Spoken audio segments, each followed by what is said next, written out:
주님과 함께하는 이 고요한 시간, 주님의 보좌 앞에 내 마음을 쏟네.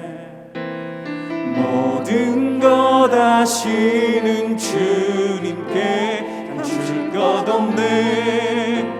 내 맘과 정성 다해 주 바라나이다. 주님과 함께하는 이 고요한 시간, 주님의 보좌 앞에 내 마음을 쏟네. 모든 것 아시는 주님께 감출 것 없네. 내 맘과 정성 다해 주 바라나이다. 온 맘 다해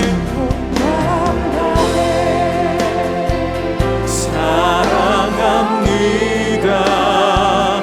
온 맘 다해 주 알기 원하네. 내 모든 삶 당신 것이니 주만 섬기리. 온 맘 다 염려하지 않아. 나더러 주여 주여 하는 자마다 다 천국에 들어갈 것이 아니요 다만 하늘에 계신 내 아버지의 뜻대로 행하는 자라야 들어가리라. 그날에 많은 사람이 나더러 이르되 주여 주여 우리가 주의 이름으로 선지자 노릇하며 주의 이름으로 귀신을 쫓아내며 주의 이름으로 많은 권능을 행하지 아니하였나이까 하리니, 그때 내가 그들에게 밝히 말하되 내가 너희를 도무지 알지 못하니 불법을 행하는 자들아 내게서 떠나가라 하리라. 그러므로 누구든지 나의 이 말을 듣고 행하는 자는 그 집을 반석 위에 지은 지혜로운 사람 같으리니, 비가 내리고 창수가 나고 바람이 불어 그 집에 부딪히되 무너지지 아니하나니, 이는 주추를 반석 위에 놓은 까닭이요. 나의 이 말을 듣고 행하지 아니하는 자는 그 집을 모래 위에 지은 어리석은 사람 같으리니, 비가 내리고 창수가 나고 바람이 불어 그 집에 부딪히매 무너져 그 무너짐이 심하니라. 예수께서 이 말씀을 마치심에 무리들이 그의 가르치심에 놀라니, 이는 그 가르치시는 것이 권위 있는 자와 같고 그들의 서기관들과 같지 아니함일러라.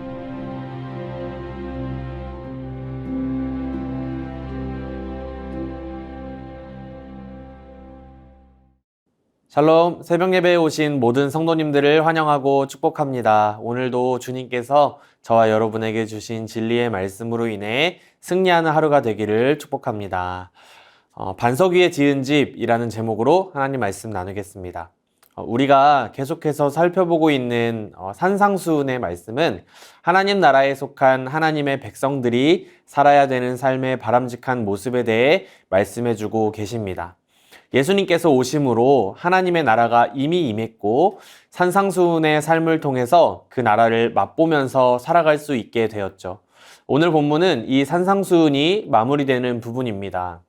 예수님께서 지금까지 주셨던 가르침에 무언가를 더해서 말씀하신다기보다는 이미 가르쳐 주신 많은 명령들을 제자들이 잘 지키며 반응할 수 있도록 도전하십니다. 어제 살펴본 앞선 단락에는 거짓 선지자들에 대한 내용이 등장을 했는데요. 오늘 본문에서는 굉장히 적극적인 열심을 가지고 예수님을 쫓았던 사람들이 나오고 있습니다. 그들은 예수님께 굉장히 호의적인 태도를 가지고 있는 것처럼 보이고요. 예수님을 주님이라고 고백하며 수많은 권능을 행한 사람들이었습니다. 그런데 반전이 존재하고 있었던 것이죠. 예수님께서 마지막 때에 그러한 사람들을 모른다 하시겠다는 것입니다. 이유는 간단합니다. 그들이 많은 권능을 행했지만 정말 예수님을 따르는 삶, 예수님께서 주신 명령들을 삶에서 실천하고 사는 일에는 관심이 없었기 때문입니다. 그들은 하나님 아버지의 뜻대로 행하지 않는 사람들이었는데요. 21절 말씀을 읽어보겠습니다. 나더러 주여 주여 하는 자마다 다 천국에 들어갈 것이 아니요 다만 하늘에 계신 내 아버지의 뜻대로 행하는 자라야 들어가리라. 아멘. 예수님을 주여 하고 불렀습니다. 예수님을 따르는 사람들은 그분을 주로 고백하죠.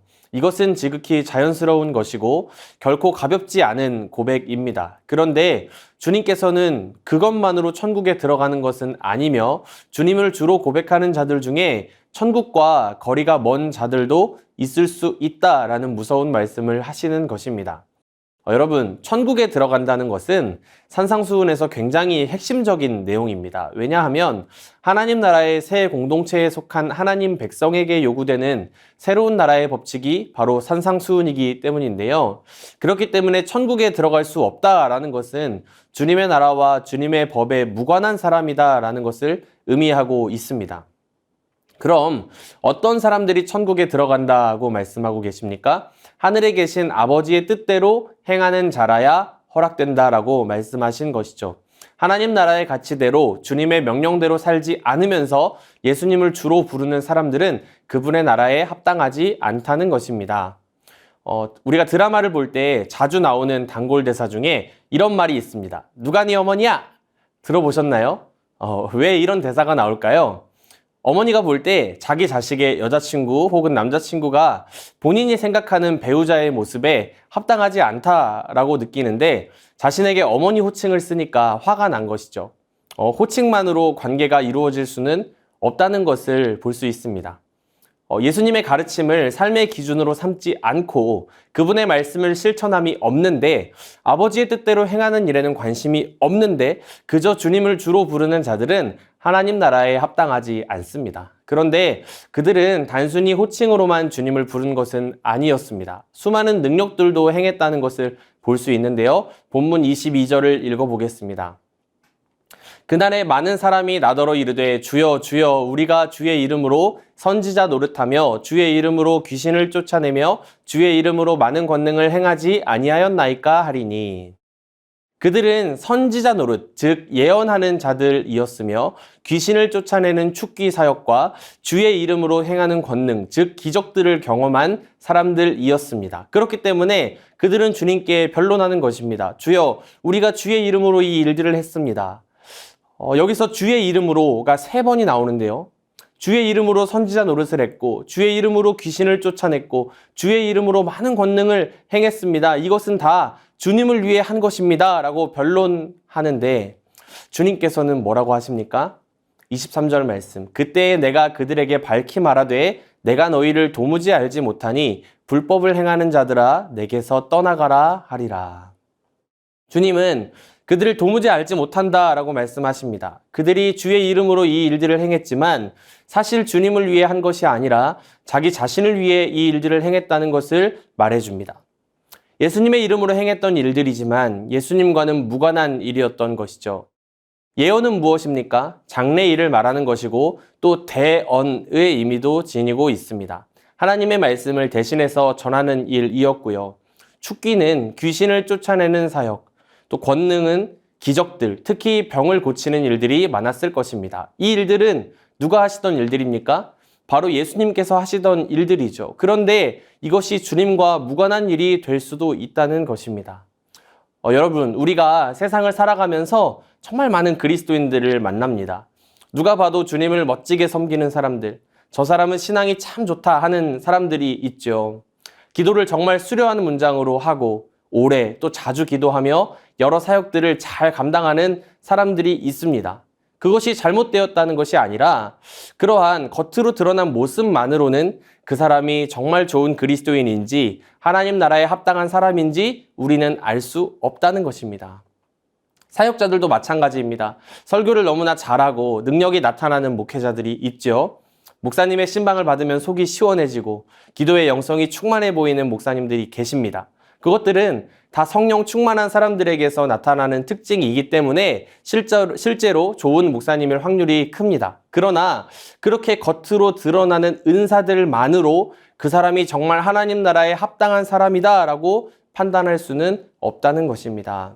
무서운 것은 사역자가 실제로 아무도 보지 않는 시간에 하나님 나라에 합당하지 않은 삶을 살고 있고 범죄한 사람이라고 할지라도 사역의 현장에서는 능력이 나타난다는 것입니다. 왜냐하면 그를 사용하시는 분이 하나님이시고 예수님의 이름의 능력이 있기 때문에 오늘 이 본문에 등장하는 사람들과 같이 능력 있게 행하는 일들이 가능합니다. 예언을 하고 귀신을 쫓아내며 기적을 행하는 일들이 일어납니다. 그러나 주님께서는 그러한 것들로 그를 판단하시지 않고요. 무엇으로 판단하신다는 것입니까? 하늘에 계신 내 아버지의 뜻대로 행하는 자라야 천국에 들어갈 것이다. 불법을 행하는 자들, 하나님 나라의 법칙과 상관없는 법으로 살아가는 자들아 내게서 떠나라 말씀하시는 것이죠. 그렇습니다. 하나님 나라는 누구에게나 열려 있지만 누구나 그냥 들어갈 수 있는 것은 아닙니다. 하나님 나라에 들어갈 수 있는 기준을 주님께서는 명확히 제시해 주셨습니다. 산상수훈의 이 가르침, 하나님 나라 백성의 생활 방식을 귀로 듣고 삶으로 살아내는 사람에게 천국은 허락되는 줄 믿습니다. 바라는 것은 우리 모두가 주님의 뜻대로 행하여 천국에 합한 자로 살아가기를 소망합니다. 그렇다면 말씀을 듣고 행하는 사람이란 어떤 사람일까요? 예수님께서 이해하기 쉽도록 집 짓는 사람의 비유를 통해서 보여주십니다. 예수님의 비유에서 집을 짓는 것의 핵심은 집의 재료에 있지 않습니다. 우리가 잘 알고 있는 동화 아기돼지 삼형제에서는 무엇으로 집을 지었느냐가 굉장히 중요하죠. 지프로 집을 짓거나 나무로 집을 지었을 때는 무너졌지만 벽돌로 집을 지으니 튼튼해서 무너지지 않았습니다. 그런데 예수님의 비유에서는 재료가 중요한 것이 아니라 바로 기초가 중요하다는 것을 알 수 있습니다. 집을 반석 위에 지은 사람은 지혜로운 사람이요, 집을 모래 위에 지은 사람은 어리석은 사람이다 라고 말씀하고 계십니다. 이 팔레스타인 지역에서는 모래 위에 집을 짓는 바보 같은 사람은 없습니다. 왜냐하면 평소에는 마른 땅이었지만 이 우기에 지반이 무너져서 강이 범람하는 곳이 많았기 때문에 굉장히 자주 발생하는 이 홍수들은 건축물들을 쓸어갔다고 합니다. 비가 내리고 창수가 나고 바람이 분다는 것은 이러한 고대 근동에서 굉장히 자주 만나는 기후 현상들이었고요. 또 이것은 무엇을 보여주고 있습니까? 우리 삶에 다가오는 시련들을 보여주고 있는 것입니다. 특별히 종말의 시각으로 보았을 때 심판의 때에 일어날 많은 어려움들을 보여주고 있는데요. 수많은 어려움과 유혹이 존재하는 세상을 살아가는 우리들, 열심히 믿음의 집을 지으면서 살아가지만 이러한 풍파를 만나게 된다는 것입니다. 그때 시련을 만났을 때 우리의 믿음의 기초가 과연 어디에 세워져 있었는지가 드러난다는 것이죠. 기초를 반석 위에 놓은 집에도 비바람은 동일하게 몰아칩니다. 말씀에 부딪힌다 라고 적혀 있지요. 그러나 어떻습니까? 순종으로 쌓아 올린 집, 주님께서 가르쳐 주신 이 말씀대로 행하고자 애썼던 사람들의 집은 무너지지 않습니다. 그러나 아무리 좋은 재료로 집을 지었다고 할지라도, 많은 사역과 권능, 기적을 경험한 사람이라고 할지라도 주님의 말씀을 행하는 일에 관심이 없이 살아온 사람들의 집은 무너지는 것입니다. 주님께서는 이 두 가지의 길을 대조하여서 명확히 말씀하고 계십니다. 지혜로운 자로 살 것인지 어리석은 자로 살 것인지를 도전하시는 것이죠. 좁은 문으로 가는 사람과 넓은 문으로 가는 사람, 열매 맺는 사람과 그렇지 못한 사람, 집을 반석 위에 짓는 사람과 모래 위에 짓는 사람, 그리스도의 제자인 우리는 어느 쪽에 서야 하겠습니까? 많은 일과 사역을 감당하는 것들도 중요하지만 주님의 말씀을 행하는 기쁨과 경험을 날마다 삶에 쌓아가는 반석 위에 지은 집 같은 우리의 믿음과 삶이 되기를 간절히 원합니다. 주님께서는 심판의 때에 우리를 무엇으로 판단하실까요? 우리가 이뤄놓은 일? 그렇지 않습니다. 선지자 노릇한 것, 귀신을 쫓아내고 많은 권능을 행한 것으로 판단하지 않으신다는 것입니다. 우리 주님께서 보시는 것은 과연 말씀대로 행하였는가? 주님이 명령하신 대로 행하기 위해 몸부림치며 살았는가 하는 것입니다. 믿음의 고백, 귀한 것이지만요, 고백만으로는 충분하지 않습니다. 순종의 기쁨이 없이 드리는 찬양과 예배, 삶이 수반되지 않은 예배를 주님께서는 기뻐하지 않으십니다. 진정한 믿음은 순종의 열매를 맺고 머리에서 가슴으로 내려와 그것이 손발을 움직이는 것, 말씀을 듣고 따르며 행하는 사람이 곧 지혜 있는 사람이요 믿음이 있는 사람인 줄 믿습니다. 이 마지막 때에 끝없이 우리의 신앙과 믿음을 흔들기 위해서 비가 내리고 창수가 나고 바람이 불어올 때 오로지 주님의 말씀대로 행하여서 승리했던 경험이 우리를 살게 할 것입니다.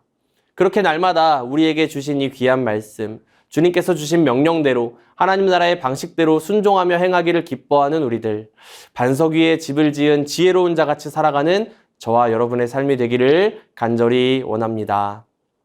이 시간 함께 다음의 기도 제목을 읽고 기도하겠습니다. 예수님을 주라 시인하는 우리의 고백이 진정한 삶의 고백이 되게 하소서. 주님을 우리 인생의 참 주인으로 모셔드리게 하소서. 주님을 위해 많은 일들을 하는 나보다 주님과 주님의 말씀을 더 귀히 여기는 내가 되게 하소서. 시험이 다가올 때 나의 힘과 능력이 아닌 말씀을 의지함으로 승리하게 하소서. 다 함께 기도하시겠습니다.